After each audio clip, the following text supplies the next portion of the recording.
cha ao nó tạt mất để nhắm đi nhắm tạt ớt máy để xa cha xí cả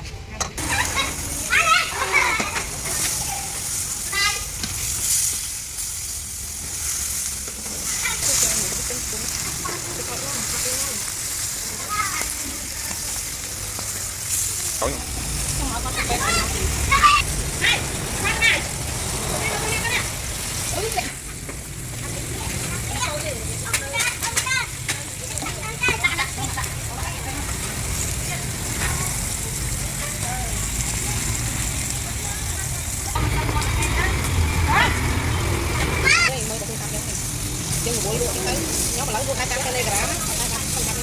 cái cái món này, tôi nói thì lên làm máy, một cái máy này, thấy ông ra cái 2 chục luôn, em làm 2 chục luôn vậy, được sao mà,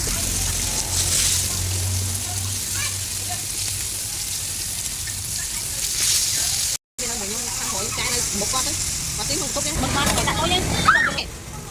không có chai, không có.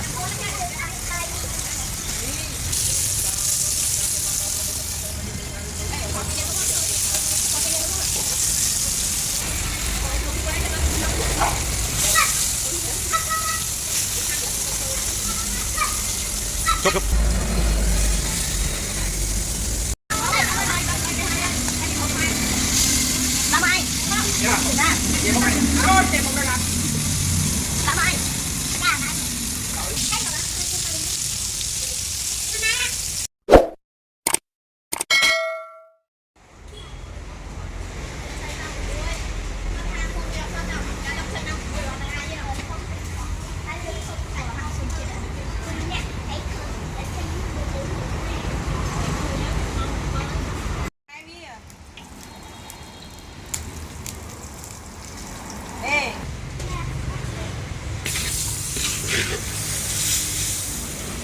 Anh tha cream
tạt mất trong vậy nhắm đi nhắm tạt ớt máy về xa chai xí cả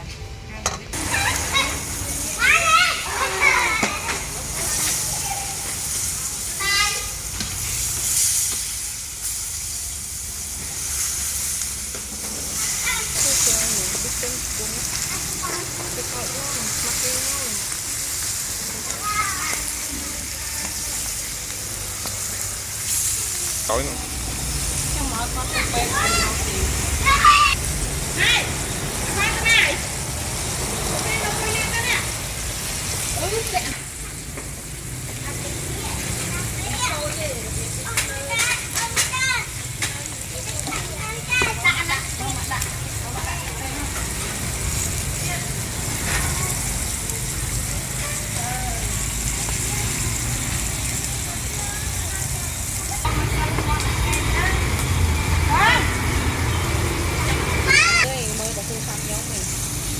nhưng mà bôi lụa nhưng thấy nhóm mà lấy lụa 200 kg á, 200 cái món này tôi nói lên là mười máy một cô máy này thấy ông ra cái 2 chục luôn em làm cái 2 chục luôn cái việc phải được pha ra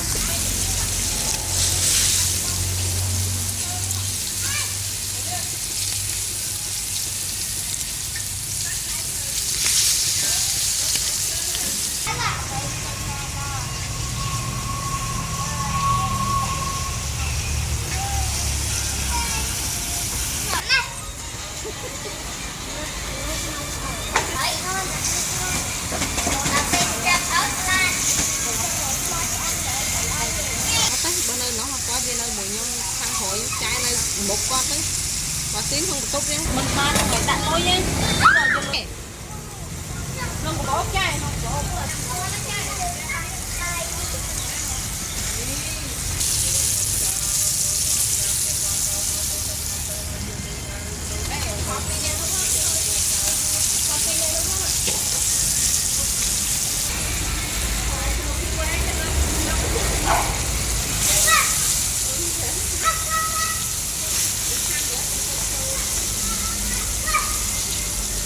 chốt chốt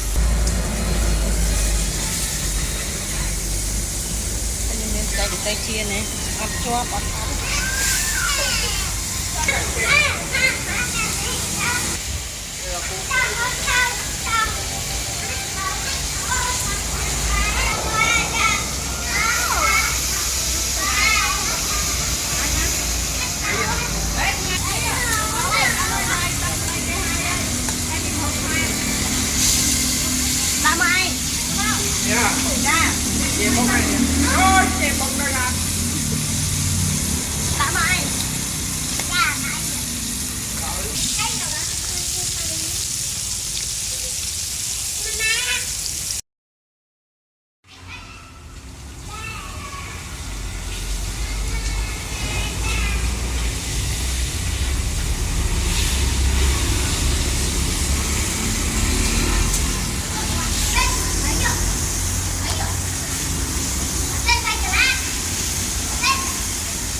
có được hàng bái không thoát đấy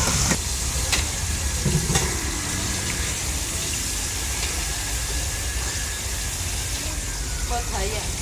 phiên quanh môi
cô làm ti